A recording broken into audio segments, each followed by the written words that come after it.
segunda? Não.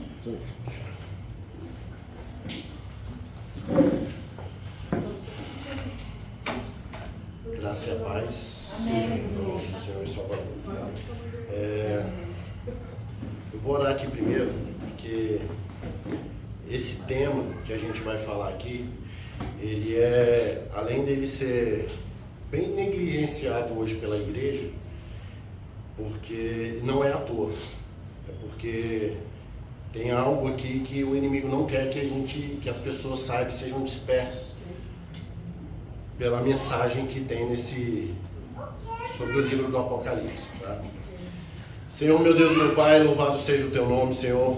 Eis aqui, Pai, estamos aqui, Pai, reunidos em Teu nome para falar da Tua palavra.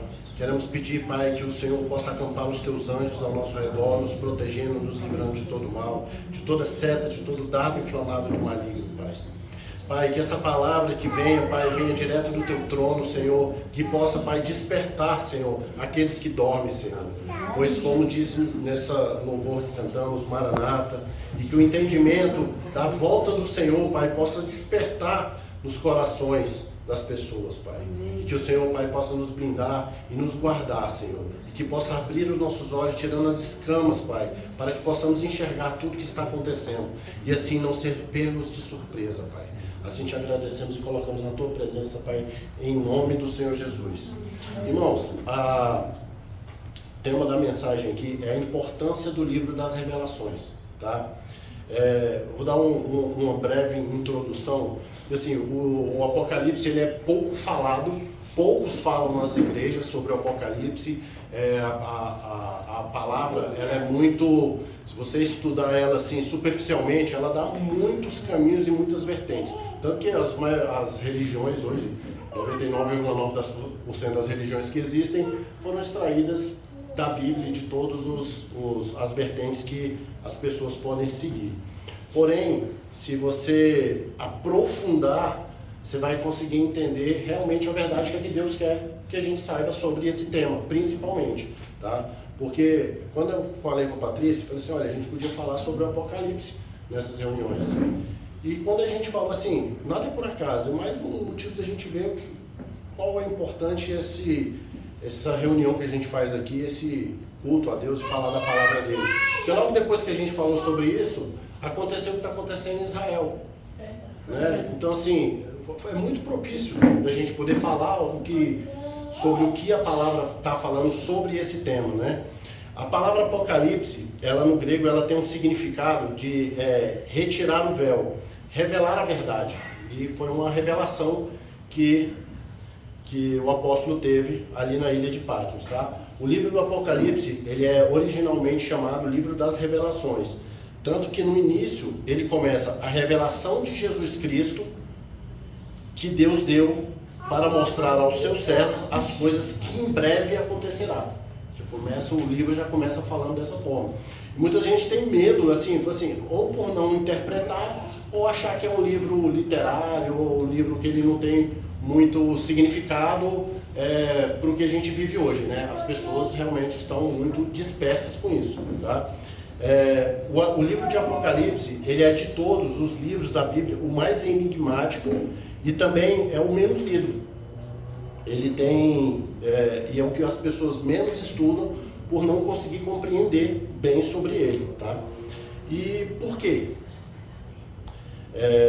Porque Satanás, ele não quer que as pessoas saibam que ele existe. Muitos que não entendem, tem gente que fala que o Satanás não existe, né? E muitas pessoas falam que a Bíblia, ela foi escrita pelo homem. É a primeira narrativa que a gente escuta, a Bíblia foi escrita pelo homem e tudo. Mas quando a pessoa lê a Bíblia, ela vai entender de que a Bíblia, ela foi ditada, narrada e falada letra por Deus, inspirada para poder chegar até a gente hoje. Ou seja, é o nosso manual, né? Então, Satanás, ele não quer que as pessoas saibam primeiro, não saibam que ele existe, que a derrota dele é certa e que e o fim está muito próximo, né? Por isso, tem tanto impedimento das pessoas lerem esse livro. Começa a ler, aí começa a não ter muito entendimento, aí vai para temas que as pessoas conseguem discernir melhor, né? Existem algumas linhas de entendimento no livro de Apocalipse que ela faz menção junto com outros livros para poder trazer essa revelação, né? Mas aqui eu não vou, assim, o tema escatologia, que é o estudo sobre o fim dos tempos, a volta de Jesus e tudo, ela segue várias vertentes escatológicas. Tanto para pessoas que acreditam antes, a igreja vai ser arrebatada, não vai ser arrebatada no meio, se ela já aconteceu, se já as profecias vão acontecer, isso já... Enfim, aqui eu não vou trazer o aprofundamento nessa linha, mas a ideia é trazer com que as pessoas entendam o porquê que é importante a gente estar acordando e enxergar que Jesus está às portas. E as pessoas não estão entendendo isso. E o livro de Apocalipse, ele traz muito isso. Todo mundo, pelo menos uma vez, a gente que é batizado, a gente, pelo menos uma vez no mês, a gente vai na igreja tomar a Santa Ceia. E a Santa Ceia, o principal ponto da Santa Ceia, fazer isso em nome de mim, porque eu estou voltando. Para se lembrar de que eu estou voltando. Esse teria que ser o tema principal da Santa Ceia. A não ser também da gente poder, é uma oportunidade da gente estar se aquebrantando, pedindo perdão pelos nossos pecados e tudo, se consertando com Deus e saber que Ele está voltando, fazer isso em memória de mim, que Ele fala, né? Então, como foi, não vou aprofundar em temas estudiosos escatológicos em específico aqui, mas esse estudo eu quero mostrar qual o importante é falar sobre esse tema e o momento que a gente está. No final eu vou falar o porquê que eu acho que começou, né? Começou o fim, porque assim, se a gente pegar o livro de Apocalipse, a gente tá no final. E para quem foi escrito esse livro? Para a gente saber que toda a Bíblia ela foi inspirada, ditada e soletrada por Deus, tudo que contém nela, ela tem um significado histórico, simbólico, literário e aplicação pessoal escatológica, e ela foi escrita tanto para israelitas, aos gentios, que somos nós, e como Deus fez, Deus faz tudo atemporal. Então assim, ele já sabe o que é que vai acontecer e ele já escreveu sabendo o que a gente vai refletir nos dias de hoje. Tanto que nunca se teve um livro tão atual como a Bíblia, que está acontecendo hoje, né? Sabemos que, além de tudo, esse livro ele também fala que até os últimos dias da humanidade, exatamente o que vai acontecer. Muitas pessoas falam Nostradamus, Baba Yaga, Baba não sei o que, esse profeta e que revela o que vai acontecer. Todos erraram. Acertaram algumas coisas, mas muitos erraram. Mas todas as profecias da Bíblia, todas, nunca falhou uma. E se a gente pegar no contexto escatológico e olhar a Bíblia, todos os sinais para a volta de Cristo, até o arrebatamento, elas já se cumpriram. Os próximos ainda tem uns para se cumprir, mas tem algo ainda para acontecer, tá?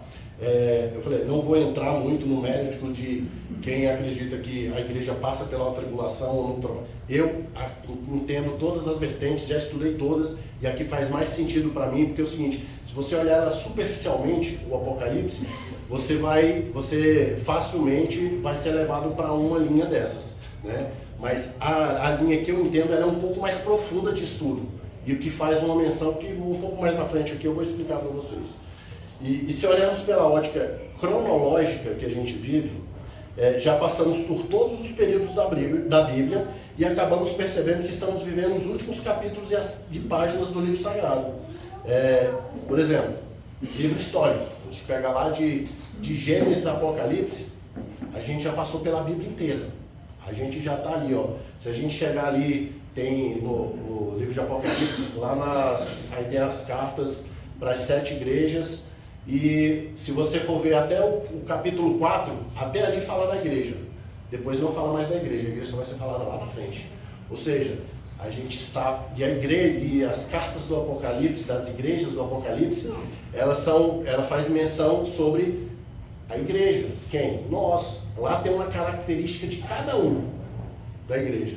Aqui vai subir, aqui não vai, aqui tá que tem que se consertar, aqui está no caminho errado, lá a característica. Ele está falando das igrejas. Depois daquilo, aí outras coisas vão acontecer. Aí, na minha linha, eu não acredito que a gente deva ficar para isso. Mas esse não é o ponto. O ponto é o seguinte, se a pessoa acha que a igreja vai passar, ou se não vai passar pela grande tribulação, não vai, a gente tem que estar pronto. Quando a gente clama, ora, louva, Maranata, ora vem Senhor Jesus e tudo, para muitos passa só como uma música, para muitos passam só como louvor. Mas essa coisa, Maranata, que Jesus está voltando, a gente tem que ter um entendimento profundo de que a gente vai voltar para casa, como a palavra fala, a gente não é daqui. A gente não é daqui, aqui não é a nossa casa, a gente está aqui passando pela grande peneira e aqueles que são refinados vão subir. Porque quando a pessoa peneira ali, o mestre de obra vai peneirar ali, o que ele vai usar é aquela terra fina ali para poder fazer algo. O resto das pedras, casca grossa, ela vai jogar fora. Então aqueles que foram peneirados e têm um entendimento e forem refinados, eles vão passar pelo entendimento e vão para próximo. E esse livro também, o livro de Apocalipse, ele tem uma promessa. Apocalipse 1:3 diz o seguinte: bem-aventurados aqueles que lêem, os que ouvem as palavras dessa profecia e guardam as coisas que nelas estão escritas, porque o tempo está próximo. Deus está dizendo que além da gente ter uma bênção em ler o livro, temos uma bênção adicional e não podemos fugir de ler esse livro e entender ele. É muito importante que nós consigamos entender que não podemos fugir desse livro de forma nenhuma, porque Deus ele escreveu esse livro para o povo dele, mais do que nunca nós estamos vivenciando o tempo que essas coisas estão acontecendo e o que está para acontecer. A gente não pode olhar simplesmente para o nosso mundinho aqui. A Bíblia ela nos alerta que a gente tem que ter uma visão geopolítica. A gente tem que acontecer o que está acontecendo no mundo. E hoje a gente tem como enxergar isso, não pelos noticiários. Porque se você for se basear só em jornal, você vai ficar completamente limitado. Vai por outras fontes e vai vendo. E pedindo para Deus mostrar que Ele vai mostrando. Né? O livro do Apocalipse ele nos induz ao arrependimento. Um dos principais pontos do livro do Apocalipse. Pois nele temos a visão de que Jesus está voltando e que nos últimos acontecimentos realmente irão acontecer. Quando meditamos nele, ficamos mais alertas sobre a volta de Jesus. Ele nos ajuda a não cairmos no abismo na qual o inimigo quer que caiamos junto com ele, porque sabemos que o juízo de Deus virá sobre a humanidade, mas também teremos a eternidade junto com o nosso Senhor e Salvador Jesus Cristo. Aí um resumo breve, rápido sobre o Apocalipse, de que é que ele realmente se trata. Muitos aqui podem até entender, mas tem pessoas que eu estou até gravando ali porque eu tenho, há muitos anos atrás eu abri um canal no YouTube sem intuito nenhum, simplesmente para começar, porque eu tenho mais de 10 anos que eu sou apaixonado pelo a escatologia, sinais da volta de Jesus e tudo. E eu falei assim, vou botar um vídeo aqui, umas coisas que eu acho bacana aqui, eu vou colocando no canal e tudo, e eu parei. Mas se eu penso em voltar a colocar algumas mensagens e tudo, gravar, porque se esse canal ele atingir uma pessoa e despertar a visão, tá pago, tá entendendo?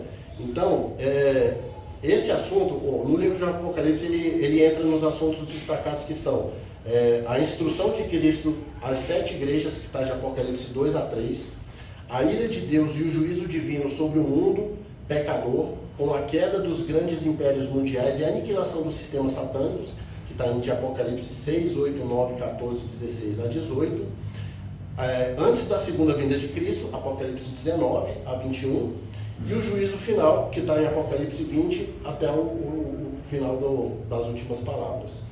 E a apresentação de um novo panorama do reino eterno de Deus e os novos céus e a nova terra, que está lá em 21 a 22. Ou seja, o livro de Apocalipse ele fala sobre a volta de Jesus, o cumprimento das profecias bíblicas, a felicidade dos salvos e a restauração completa de Israel. Tá? Tudo que se faz menção à primeira e à segunda volta de Jesus Cristo ela está relacionada às tradições judaicas. Se você for fazer todo o entendimento da Bíblia, a primeira vinda de Jesus e a segunda está tudo relacionado desde que foi escrita a Bíblia e foi vindo, né?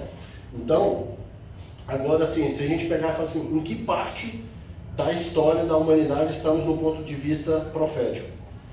Quando nós estudamos a palavra de Deus em um todo, existem várias metáforas da qual Deus fala, mas existe uma metáfora que ela é essencial para o entendimento dos dias em que estamos vivendo, que são das 7 festas de Israel. Como eu falei, para você ter um entendimento sobre o arrebatamento, muita gente fala sobre o arrebatamento, tem gente que não acredita no arrebatamento, eu prefiro acreditar porque a chapa aqui vai esquentar e eu não quero realmente estar aqui, né? E assim, se você for pegar, se for lá em Gênesis 1,14, Gênesis 1,14, a palavra fala assim, quando Deus ele fez o... Coloca aí, Gênesis 1,14, Diogo.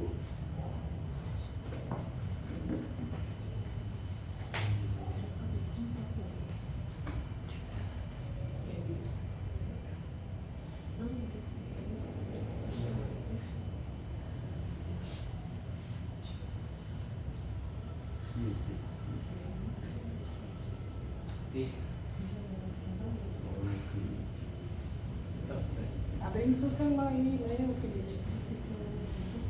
Você tem aplicativo? Porque caiu lá. Gênesis 1, versículo 14, pode ler. Tá. Então diz, haja luzes no céu que separem o dia da noite. Eu não gosto muito dessa versão, mas beleza. Que haja luzes no céu para separarem o dia da noite, para marcarem os dias, anos e estações. Em outras versões fala assim, para que o dia, separe o dia da noite para tempo determinado, festas estabelecidas e sinais. Essa é a versão original. Então, Deus fala o seguinte, a palavra inteira, ela fala sobre, Deus ele vem falando sobre sinais, sobre que a gente tem que ficar atento aos sinais. Do início da Bíblia até o final, a gente vem falando sobre vários sinais. E nessa metáfora, falando sobre as 7 festas de Israel, que Deus fala aqui, ficar atento às festas e às festividades. A palavra moedim, no hebraico, ela significa festa, mas não é uma festa como tem no hebraico como chamada Hag. Essa festa, no hebraico, esse moedim, ela tem um significado que é ensaio, encontro com Deus, com o seu povo, e na verdade, cada uma dessas festas que Deus fez para Israel representava um momento do encontro de Jesus com o seu povo. Por que eu estou falando isso? Para a gente saber exatamente que a gente está no momento da próxima festa. Isso é só um breve estudo para no final vocês entenderem o porquê que é tão importante a gente entender sobre o Apocalipse, tá? A primeira festa é a festa da Páscoa. A festa em que o Cordeiro morria representava a morte de Jesus. João Batista entendeu isso quando disse: esse é o Cordeiro de Deus que tira o pecado do mundo. Pela tradição hebraica, todo mundo já leu a Bíblia, já viu várias passagens sobre isso. Antigamente, para o pessoal poder espiar o pecado dele, eles pegavam um cordeiro, eles pegavam uma pomba, de acordo com a situação financeira da pessoa e o pecado que ela tinha. E ela levava isso para o sacerdote, e o sacerdote sacrificava esse cordeiro, sacrificava esse animal para poder espiar o pecado da pessoa, tá? E a festa da Páscoa, ela é justamente isso. Tanto que Jesus, ele morreu, ele foi morto na cruz exatamente às 3 horas da tarde, que tem um significado muito forte, a questão da geometria bíblica, que fala sobre números, né? Os números sobre Israel. Então a primeira festa foi o sacrifício do cordeiro. Festa dos pães asmos, a segunda festa, são festas tradicionais de Israel. O pão sem fermento, pão asmos. Essa festa aponta para a morte de Jesus, não só para a morte como para o sepultamento dele. Na tradição judaica, o pai da família, nesse dia, ele pega o pão, ele esconde na casa esse pão e faz com que os filhos, o pessoal, é tipo uma brincadeira que eles têm para eles poderem buscar e achar esse pão. Quem achar o pão, eles levantam para o céu e falam assim, esse aqui é o pão que veio da terra. E na passagem fala assim, quem é o pão que veio da terra? Jesus é o pão da vida que veio da terra. Então, segunda festa que foi cumprida, né? Jesus, depois que ele foi escondido e sepultado, tá? Terceira festa, festa das primícias. Paulo já diz, Jesus é a primícia dos que dormem, em 1 Coríntios 15, 20. Essa festa fala da ressurreição de Jesus, tá? Terceira festa. Quarta festa, Pentecostes. Quando entendemos que a Bíblia diz que quando se cumpriu o dia de Pentecostes, veio o Espírito Santo e apontava para o início da era da igreja. Até então, Jesus morreu e falou, vou deixar aí com vocês o Espírito Consolador. Quando desceu o Espírito Santo, ele só é dado à igreja. É só a igreja que tem o Espírito Santo.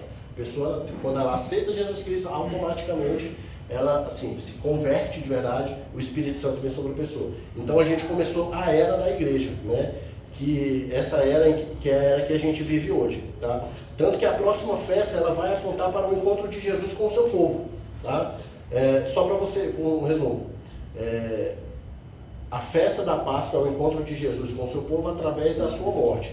O pães asmos é o significado profético da morte e do sepultamento de Jesus. E ele é o pão sem fermento, aquele que tira o pecado, que morreu em nosso lugar. A festa das primícias diz respeito à sua ressurreição.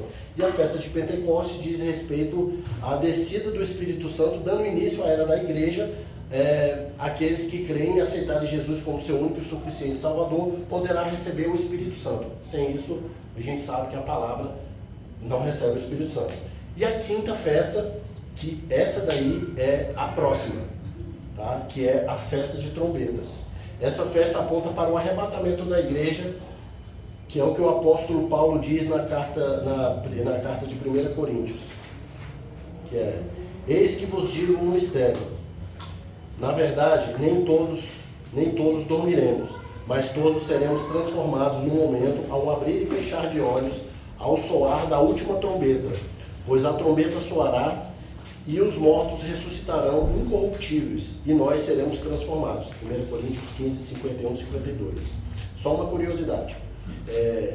Para se ter uma ideia de como esse assunto é importante, saiba que a volta de Jesus ela é mencionada na palavra 1845 vezes, em toda a Bíblia.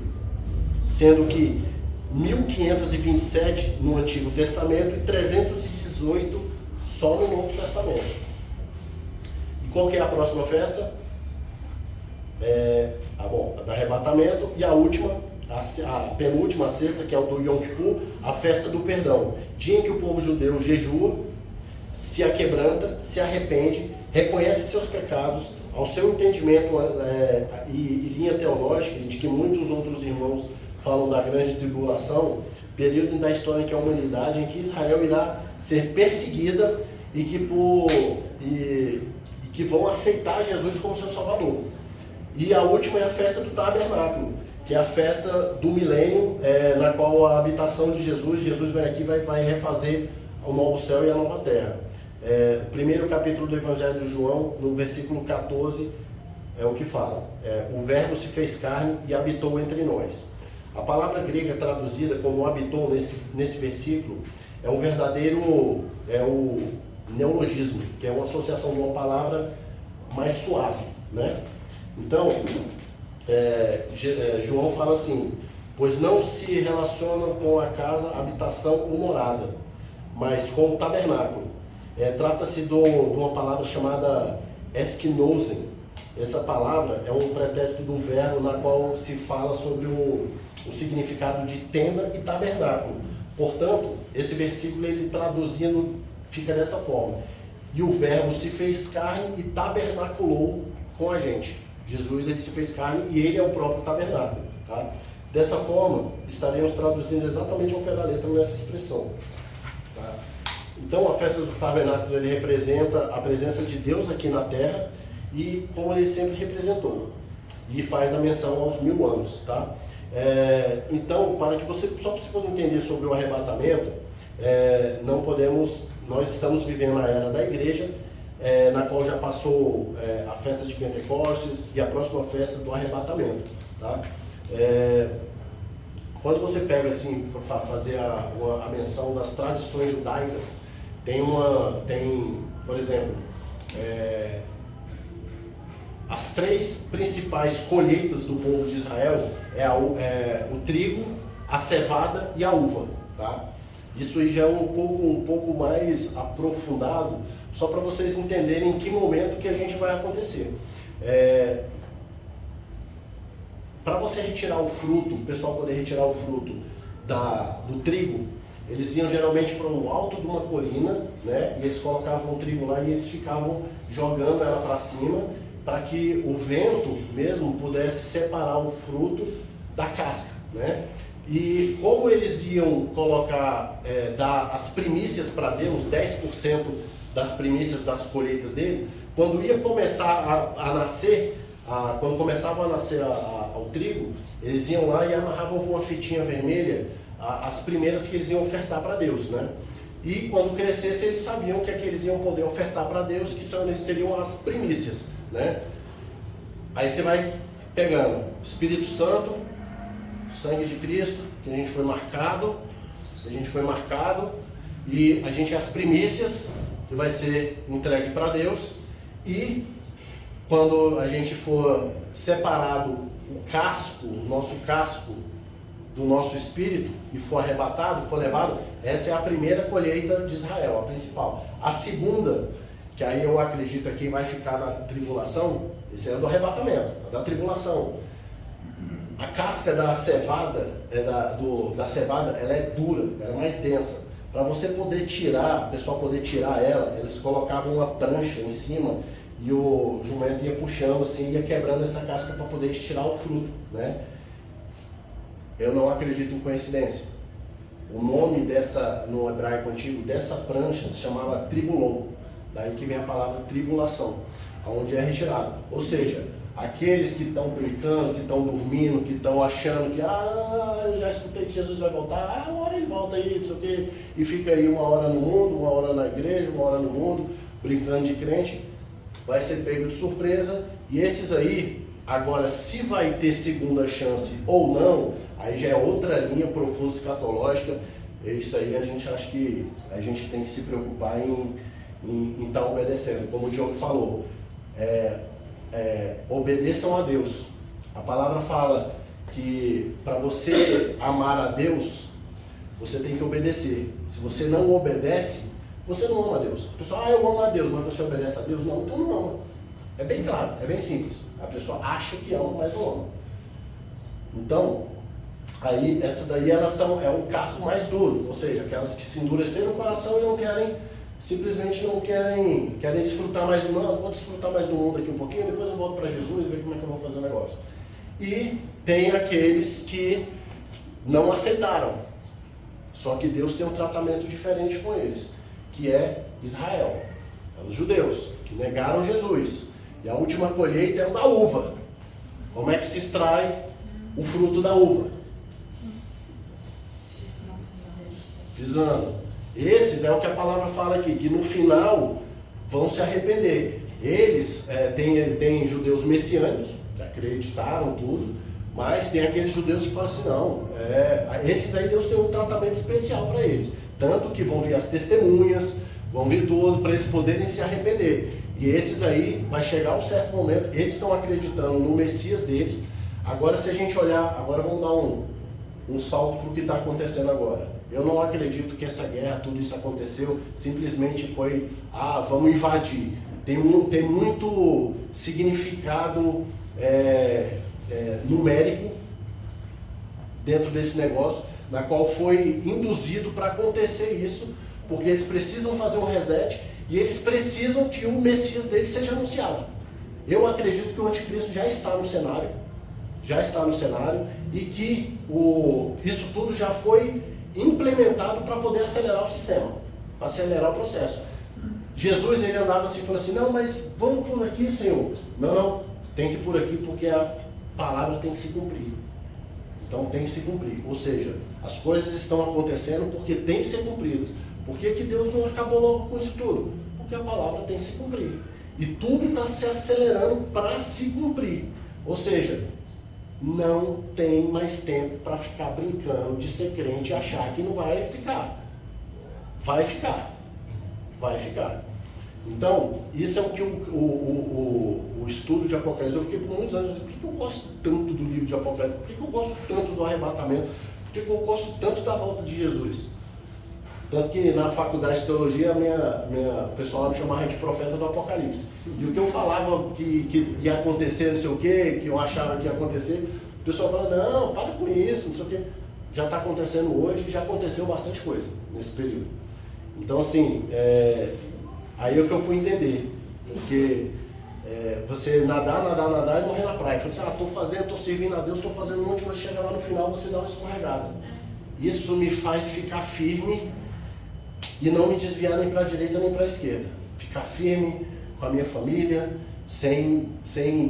e isso te deixa atento para que o inimigo não venha te tirar. Porque o inimigo, na palavra, ela fala que no fim dos tempos, até os eleitos, até eles poderiam ser enganados. Ou seja, o engano vai vir com força. E quem não estiver atento, beleza, mas é o seguinte, ninguém sabe o dia nem a hora. Ninguém sabe o dia nem a hora. Mas a mesma palavra fala, quem ficar atento aos sinais não será pego de surpresa. A palavra fala, medite nela de dia e de noite. Você não será pego de surpresa. É isso que a gente está fazendo aqui. Ficar alerta, é um despertar sobre o que está acontecendo. Tá?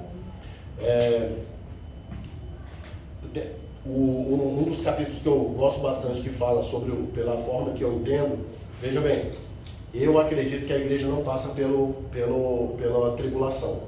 Não estou aqui querendo convencer ninguém que se vai ser antes, se vai ser no meio, se vai ser depois.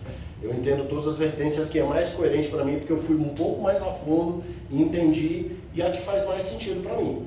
E outra, de qualquer forma a gente tem que estar pronto. Jesus fala para a gente estar pronto, para ir para casa. A parábola das virgens, 5 loucas e 5 prudentes. 5 falaram assim, Jesus vai voltar, lembra os que ficaram da cevada? Vai vir, vou arrumar meu azeite. Arrumar azeite para quê? Ele fala que vai vir toda coisa, não sei o quê. E as outras estavam lá, com a lamparina, com o seu azeite, falou assim, não, ele vai vir. Veio, foi, e os outros ficaram, falaram assim, e agora? Agora vê o que vai acontecer.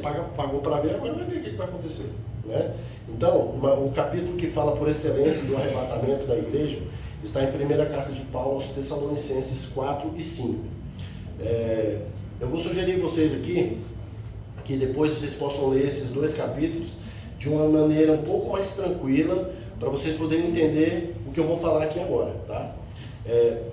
Porque Paulo ele explicou aos Tessalonicenses a respeito do arrebatamento. Porque assim, o pessoal eles estavam achando que Deus diz o seguinte: o povo estava achando que Jesus estava demorando para voltar.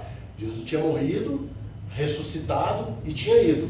E o pessoal passou um pouco tempo e Jesus falou que o pessoal que ele ia voltar e o pessoal já estava esperando ele voltar, né?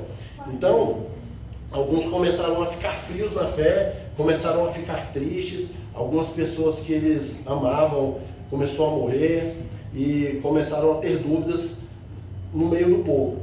Se Jesus ia voltar e o que iria acontecer. Aí Paulo vai lá e deixa claro e começa a explicar sobre os eventos do arrebatamento, né? Isso Paulo ainda não tinha nem a revelação, tá? Repete o versículo. 1 Tessalonicenses 4, versículo 4 e 5. Primeiro capítulo então, né? 1 Tessalonicenses 4. capítulo 4, Versículo 5? de 4 a 5. Fala toda essa parte. Tá.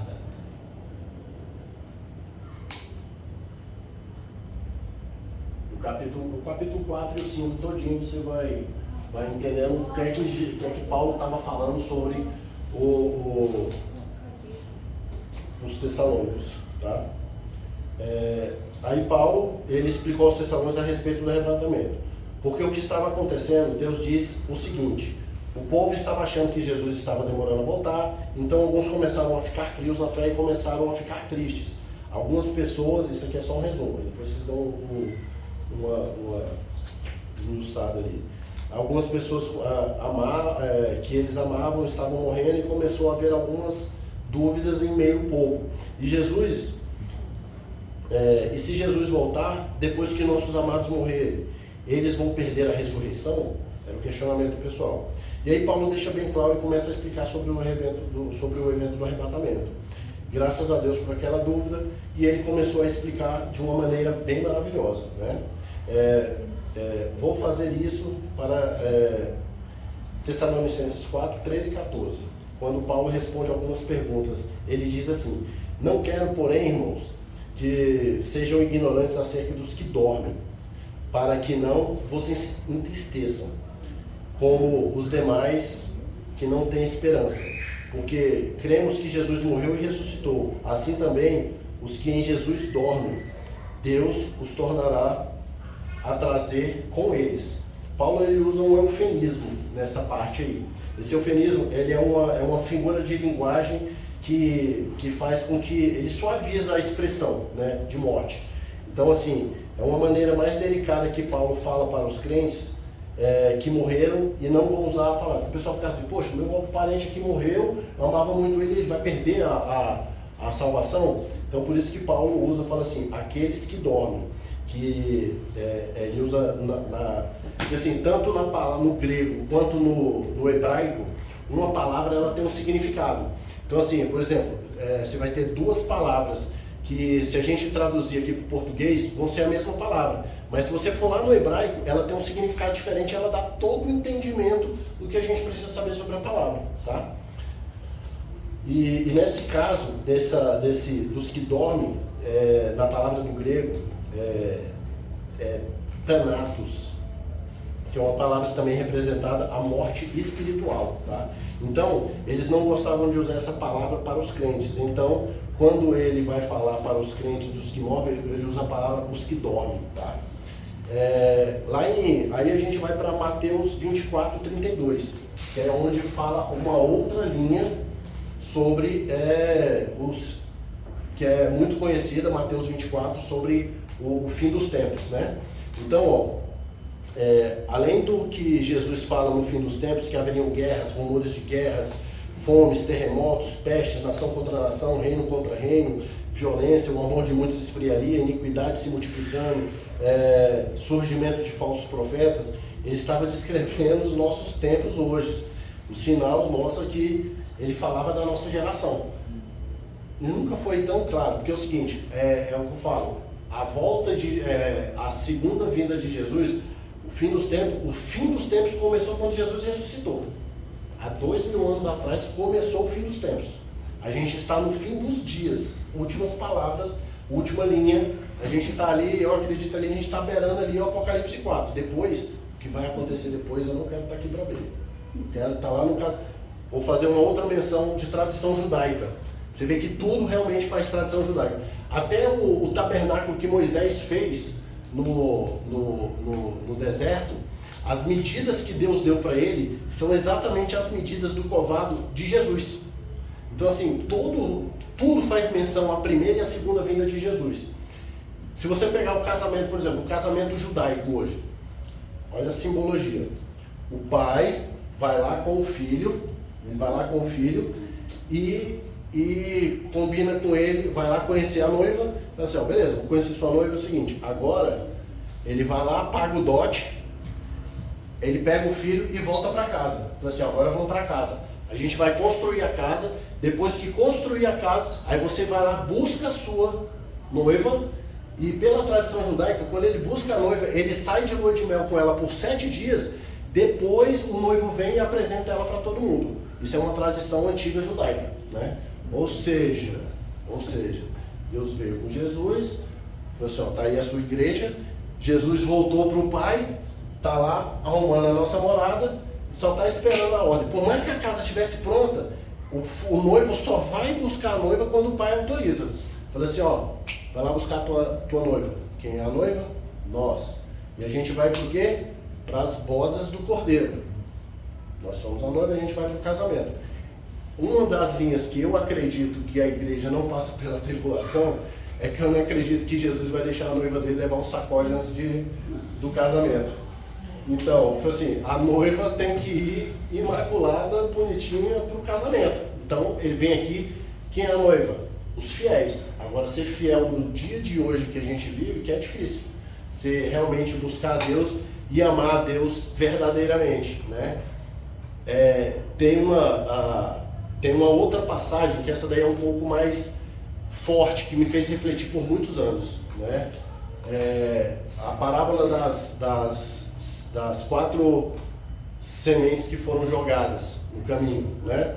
Todo mundo conhece essa passagem. Uma caiu no meio das pedras e abafou e não conseguiu crescer, a outra no meio dos espinhos e a outra no terreno ruim, mas uma caiu em terreno bom e cresceu e deu fruto e multiplicou. Aí os apóstolos falaram assim, o que é que o senhor está querendo falar com isso? Aí ele vai explicar. Aí é que é o que foi mais forte quando eu entendi isso daí. Ali ele está falando de crente. 4 tipos de crente. Um que recebeu o evangelho. Inclusive Jesus ele explica depois. Recebeu a palavra, não aceitou ou aceitou. Aí na primeira tribulação ele caiu. Você viu um filme que eu te passei, O Peregrino? Depois você vai ver lá, Uma Jornada para o Céu. Que ele vai ilustrando exatamente isso. O cara, o conveniente, né, amor? Fala. O cara lá falou assim, não acredito em você, vamos com você. Chegou lá, caiu no meio do pano, falou assim, pô, pra que eu acreditei em você? Não sei o que, foi embora. E o cristão, que era o cara que estava levando os fardos dele lá no caminho do céu, e várias coisas acontecendo. É bem bacana a simbologia desse filme. E se desviou. Só que um caiu em terreno fértil, que é o evangelho, que aceitou Jesus, e esse daí ele não se desviou. Esse aceitou e não se desviou. Aí é o que mais me preocupa. Muitos são chamados e poucos são escolhidos. Não, muitos são chamados e poucos são escolhidos, né? 75% não vai conseguir. Só 25%. Aí uma vez eu estava andando triste, mal, passando um monte de prova e tudo, e chorando para Deus. E Deus me deu um entendimento dessa palavra e falou assim, e aí? Você quer estar no meio dos 25 ou dos 75? Aí eu chorei.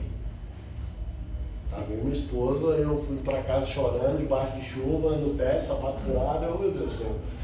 Aí eu falei assim, beleza. Isso me fez ficar firme, porque é onde o evangelho entra e onde ele vai dar fruto, e onde ele vai estar enraizado no seu coração. As primeiras coisas que aparecem, que te desviam do caminho, o mundo está aí para isso.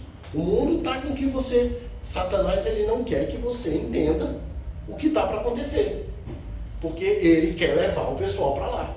Esse é um dos entendimentos, tradições. Tudo que faz menção às tradições judaicas fala sobre a volta de Jesus, tá? Jesus usou essa parábola como um símbolo de chegada. Na Bíblia, toda a nação de Israel ela é tratada como figueira. A figueira, aí Jesus fala assim, a figueira que estava secando e morrendo, né? Jesus passa, tem uma passagem aqui que fala sobre a figueira. Aí é uma outra coisa que fala o momento que a gente está. Jesus disse que quando Israel começasse a brotar, ou seja, quando ele falou assim, quando a figueira começasse a brotar, né, as folhas, nós deveríamos saber que o verão, isto está próximo no dia quente, o dia da ira e o furor, né? Tem uns que entendem que vai ser antes e tudo, mas isso aqui é só uma linha de entendimento, tá? E depois que Jerusalém, assim, Israel sempre foi tratada como a figueira, né? Depois que Jerusalém foi destituída e após a rejeição de Jesus, o povo foi disperso pelo mundo inteiro. As 12 tribos ficou só uma. Hoje, na verdade, aqui é mais evidente, que aqui é a tribo de Judá, que é dos judeus, né? As outras tribos estão dispersas e já estão voltando, todo mundo já está voltando, tá? Os costumes e as línguas, ele foi se enfraquecendo com o tempo, e Jesus disse que quando a figueira voltasse a brotar, então ficasse sabendo que está próximo. tá? Israel voltou a existir como uma nação em 1948. Isso é fato histórico, tá? E a primeira família que voltou e ressuscitou a língua, começou a ressuscitar a língua e os costumes judaicos, que eles iam voltando para lá com a finalidade de restaurar a figueira, tá? E foi onde que a figueira voltou a brotar. A figueira voltou a ser a figueira voltou a ser uma nação em 1948, e o Senhor Jesus disse: em verdade vos digo, que não passará uma geração sem que todas essas coisas aconteçam. Essa geração será a última. Jesus falou isso, tá? Lá em Salmo 90:10 fala o seguinte, diz que os anos da nossa vida chegará a 70 ou a 80 anos para aqueles que tiverem mais vigor, né? Que é o tempo da nossa vida, que leva aí entre 70 a 80 anos, tá? Aí se a gente pegar lá, última geração, 48, 50, 60, 70, 80, 90, 100, 2010, 2018, 70 anos. Que tem mais vigor vai até 80. A gente está na linha final dessa geração que Deus fala. Por isso, a Bíblia toda, ela faz ligação cruzada dela de ponta a ponta para você poder entender. É fácil estudar a Bíblia? Não.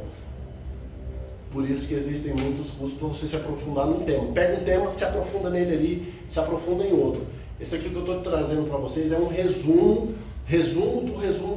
de muita coisa que está acontecendo, mas que é evidente que está acontecendo o Apocalipse, o fim dos dias. E aqueles que tiverem, a palavra fala, aquele que estiver dormindo, acorde. Aquele que tiver, quem tem ouvidos que ouça o que a igreja, o Espírito diz à igreja, né? Então, Jesus disse que vai acontecer o mesmo que aconteceu quando ele veio pela primeira vez, porém, ele está vindo, só que o anticristo também. O anticristo, eu acredito que ele ainda não pode se revelar, porque ainda tem um aqui que o detém, né? Aí outra vertente, alguns dizem que é o Espírito Santo e tudo, eu acredito que é a igreja. A igreja, enquanto a igreja está aqui de joelho orando, ele não pode se manifestar só depois que ele sai, porque quem ficar, porque ficou no engano, e é mais fácil ele manifestar, né? Aí, agora sobre o anticristo, cara, já é uma outra linha bem bacana que eu já me aprofundei e tá mais na cara do que o pessoal imagina, tá? Estamos na reta final aqui, tá acabando, tá? Ó, existe uma geometria judaica que ele vem falando sobre os números, né? Que tem um significado muito forte. E eles entendem como nação, tudo relacionado ao fim das coisas está relacionado com os costumes hebraicos e com os gentios. Não temos como ficar sabendo sobre a primeira e a segunda vinda de Jesus, senão a gente não se aprofundar nos costumes judeus, né? Jesus era judeu. Temos o Espírito Santo, que é o nosso termômetro, para conseguirmos, para seguirmos na nossa fé e caminharmos rumo à salvação. Porém, o que eu quero transmitir aos irmãos aqui é essa reflexão.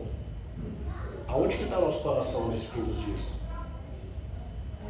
Quando a gente clama, ora, Maranata, ora vem Senhor Jesus, muitos vêm. Hoje a gente consegue ver muita coisa pela internet. A pessoa fala assim, as pessoas vão por conveniência, mas não entra no coração.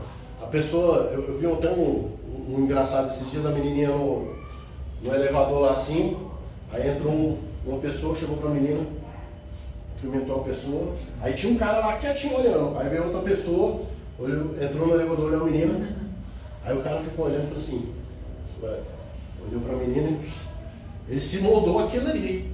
Ele falou assim, na dúvida eu vou fazer também. As pessoas não estão vendo o significado realmente, Maranata. Ora vem Senhor Jesus, virou um bordão, Senhor Jesus.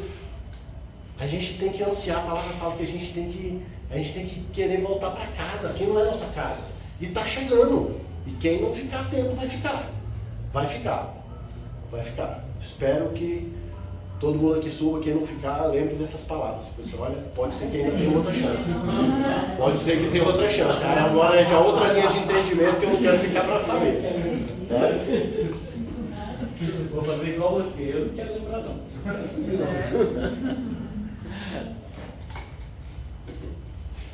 O casamento do noivo está mais próximo do que a gente imagina.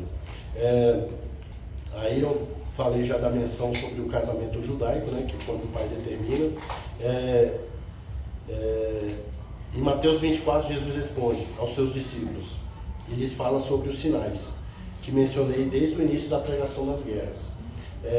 Bom, aí se você for, guerras e rumores de guerra e tudo, isso já acontece 2000 anos atrás, a guerra Alexandre o Grande, passaram várias coisas, ou seja, a gente não pode tratar mais um sinal de guerra como está para acontecer. Eu creio que a forma tão intensa que está acontecendo lá com Israel e o Hamas, eu não acredito que isso possa apaziguar, ficar tranquilo, mais na frente vai ter outro fagulho de guerra. Para mim, tocou fogo, começou. E não tem, isso aí vai tomar uma proporção muito grande, e isso daí, aí começa, um aliado entra, outro aliado entra, não, tá pesado demais, outro aliado entra, guerra mundial. Aí começa. Aí, bom, eu vou ressaltando isso daqui, se a minha linha escatológica estiver errada e a gente ficar para a grande tribulação. Ou se não ficar, Deus me perdoe que todo mundo vá, mas quem ficar, lembra disso que eu vou falar. Aquele que chegar e falar e fazer um acordo de paz, falar assim, vamos cessar o fogo, vamos fazer um acordo de paz. Esse é o anticristo. Fica ligado. Aquele ali vai ser o ditador supremo do planeta. Né? Então, o que eu quero trazer com isso aqui, que todo mundo entenda, é que o fim dos tempos que a Bíblia fala, ela se iniciou logo após a ressurreição de Jesus na cruz. De lá para cá aconteceram várias guerras, Primeira, Segunda Guerra Mundial e tudo. Estamos à beira da Terceira Guerra Mundial. Já tivemos várias vezes rumores de guerra, mas a gente está à beira da Terceira Guerra Mundial. Isso que é mais fundo. Israel já não tem, eles têm que ter, aí as outras profecias que vão se cumprir após o arrebatamento, aí tem a desconstrução do terceiro templo e tudo. Isso aí vocês podem procurar na internet. Todos os artefatos para o templo, que não existia mais, treinamento do sacerdote, vasilha de bronze e tudo, já estão todas prontas, guardadas em Israel. E eles precisam fazer um sacrifício de uma novilha vermelha. Isso é tradição e que está para acontecer. Já nasceram algumas novilhas vermelhas, só que ela não pode ter um fiozinho branco, ela tem que ser 100% vermelha. Tem 3 que estão em estudo, que todo dia eles vão lá, vasculham ela todinha, e eles estão olhando isso para quê? Porque eles vão fazer o sacrifício. E na hora que fizer o sacrifício, aí ainda não está consumado, porque a consumação, a última profecia de todas, é o anticristo sentar no terceiro templo e falar assim, seguinte, eu sou Deus. Aí está consumado. Aí a gente volta com Jesus, aí a gente volta com Jesus, que a palavra fala, com o quê? Já não mais com essa carne, mas com o corpo glorificado, o mesmo corpo que ele ressuscitou, e ele estava aqui, mas senhor, aí o outro lá, o Tomé, falou, não, estou tocando as suas chagas aqui, é esse mesmo, não, parece carne, não, mas é glorificado. Ele atravessava a porta, é o corpo glorificado. Esse é o corpo que nós voltaremos com Jesus, para ser a nova Jerusalém, como o exército dele, para poder dominar esse mundo aqui e colocar ordem nisso daqui por 1000 anos, aí depois vai ter a batalha final, aí é uma coisa um pouco mais pra frente. Mas vamos se atentar até pra gente ir pro casamento, né? Então, todos os sinais já vêm se cumprindo, porque outra tradição, tá faltando só isso aqui pra gente acabar, tá? Tá realmente acabando. Outra sinal, fala assim, Jesus, ele vai vir como ladrão da noite. Você até tinha lido um livro sobre isso daí. O ladrão da noite o sacerdote, o chefe do capitão da guarda na época do templo, eles tinham que ficar com a chama acesa do templo o tempo inteiro. E o sacerdote, ele não podia dormir, ele não podia cochilar. Tinha os turnos lá e o cara que ficava à noite tinha que ficar olhando, ele não podia deixar a chama se apagar de forma nenhuma. Se por um acaso o capitão da guarda ficava dando ronda lá, e o capitão da guarda, ele era chamado lá como ladrão da noite, que ele vinha na calada. Se ele pegasse o sacerdote dormindo, ele chegava com uma tocha lá e queimava as vestes dele, para ele se despir aonde ele ia ser envergonhado, né? Porque ele não estava cuidando da chama do templo, coisa. É igual ao nosso. Se a gente for pego dormindo, ficou. Então, Jesus, ele vem como ladrão da noite, ele vem como esse capitão da guarda, ele vem fazendo a ronda para ver quem que está mantendo a chama do Espírito acesa, e ele sempre vai pegar de surpresa. Muitos vão ser pegos de surpresa, né? O grande sinal em Apocalipse 12, agora para finalizar, a palavra inteira fala sobre sinais. Sinais. Na Bíblia inteira fala sobre sinais, mas existe um grande sinal. Na Bíblia inteira fala sobre sinais, sinais para tudo quanto é lado. Mas existe um grande sinal, apenas um, que está lá em Apocalipse 12. Felipe, Apocalipse 12. Tá, ó. Então apareceu no céu um grande e misterioso sinal. Grande sinal. Uma mulher revestida de sol, com os pés, debaixo dos pés estava a lua, e usava uma coroa de 12 estrelas sobre a sua cabeça. Ela estava vestida de sol. Sol 1.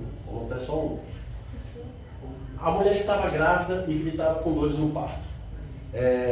Eu não acredito em coincidência de forma nenhuma, principalmente estudando a palavra.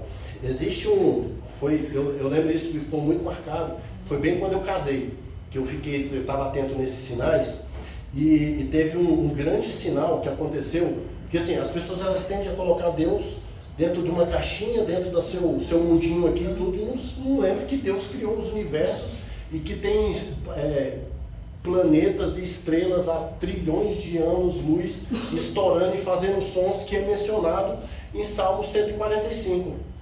Então assim, tudo está ligado, a criação louva a Deus, né? Então, existe, foi na festa de Pentecostes de 2015, se eu não me engano. Teve um alinhamento dos planetas. Na época eu lembro até que eu coloquei no Google Sky Maps, Google Earth, que eu consegui colocar assim, eu consegui fazer uma configuração que ele mostra todos os astros, né? E de todos os astros existe um astro que é a constelação de Virgem. Nesse dia, exatamente num dia de festividade judaica, foi 14 e 15 de setembro de 2014 ou 15, se eu não me engano, que a constelação de Virgem, ela estava com um planeta, estava com Júpiter dentro do ventre, e aí se você for pegar os romanos antigamente, eles falavam que o deus Sol o deus supremo deles era o deus Júpiter, né? Então assim, que era um astro supremo para eles lá. E quando tinha o Sol estava sobre o ombro dessa constelação de Virgem, a Lua estava sobre o pé dela, exatamente dessa forma. E tinham 9 estrelas na cabeça, mais 3 planetas, que eram chamados como estrelas errantes, que era Mercúrio, Marte e Vênus, que estava ou seja, uma coroa de 12 estrelas sobre a cabeça. Aí se você for ver toda uma história sobre isso daí, inclusive eu vi um pastor americano, judeu, falando sobre isso aqui. A última vez que aconteceu esse alinhamento dos planetas foi há 5.940 anos atrás. Aí se eu for pegar pela Bíblia, foi mais ou menos quando Adão e Eva estavam pela Terra. E a próxima possibilidade desse alinhamento acontecer de novo, só daqui a 5.000 anos. É coincidência? Eu não acredito. Um grande sinal de Apocalipse 12, assim, aí tem... Bom, antes de eu ver isso daqui, eu olhava Apocalipse 12 e li isso daqui, eu falei assim, que doideira, né? Como é que esse negócio aqui é uma mulher vestida de sol, coisa, ninguém consegue interpretar, aí várias vertentes de entendimento e tudo. Mas aconteceu esse alinhamento dos planetas que deve significar alguma coisa aí para Deus, né? Então, o que eu quero finalizando aqui, que eu queria passar para vocês aqui, é que a volta do Senhor ele tá muito, mas assim, nunca teve, não da forma que a gente fala, Jesus está voltando, Jesus, não, realmente, agora a gente não tem mais o que brincar, não tem o que dormir, não tem, se você está errado, se conserta, se você está se afastado, volta para os caminhos, ora, pede, Senhor, me ajuda a voltar para os teus caminhos, me perdoa pelos pecados, que Ele é fiel e justo para nos perdoar. Se busca a ajuda do irmão para poder congregar, comunhar e ter uma aproximação, porque muitos vão ser pegos de surpresa. E que nós que estamos aqui falando sobre esse tema, que não é falado aí fora, que as pessoas têm medo de espantar o povo da igreja, que não durmam, tá? A nossa salvação, ela é assim, muitos falam de Deus, aqui é Deus, que eu vou fazer a obra, e que Deus, ninguém é salvo por obra nenhuma, a gente é só salvo através de Cristo Jesus, e não é pelas nossas obras. E as pessoas falam assim, porque eu sou uma pessoa boa. O que você vive aqui nessa terra e a salvação são coisas completamente diferentes. A salvação é através de Jesus, apenas. E a gente tem que consertar os nossos caminhos, porque para não ficar atento e cair nos 47 do segundo tempo e ficar. Isso é o que o Apocalipse, o livro do Apocalipse mexe tanto comigo, tá? E que o Senhor ele possa tocar no coração de cada um, que vocês fervam e saber que o Senhor está voltando e começa a olhar para o que está acontecendo no mundo, que vocês vão ver, está chegando. A gente não é desse mundo e a gente vai para a glória com o Senhor e viver algo novo. Amém. Em nome de Jesus. Amém. Palmas para Deus.